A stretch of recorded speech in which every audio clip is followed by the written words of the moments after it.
کل والی کلاس میں 5 الفاظ بتائے تھے کہ جن کے آخر میں گول تا نہیں آتی، مذکر و مؤنث میں وہ برابر ہیں. تو مجھے ایک میسج یہ کیا گیا کہ قرآن پاک سے کوئی مثال دیں. یہ قرآن پاک کی اگزامپل ہے، سورہ مریم آیت نمبر 28 کا آخری حصہ ہے.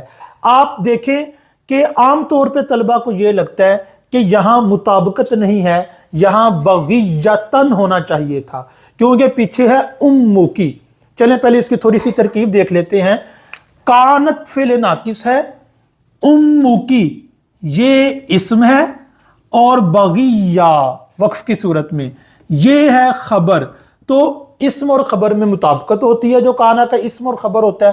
اس کا ترجمہ نہیں تھی تیری ماں بدکار. یہ واقعہ آپ قرآن پاک سے سٹڈی کر سکتے ہیں.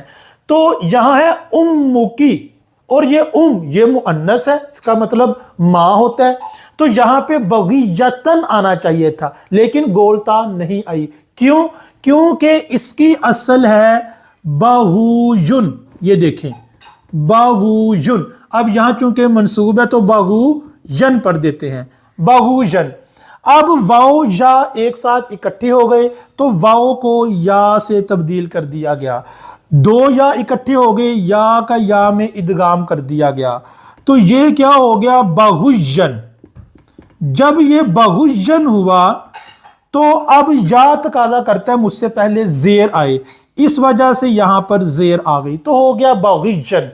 تو پتہ یہ چلا کہ اس کی جب اصل ہے بہوجا، اس کا مطلب یہ ہوا کہ اس کی اصل ہے فعول.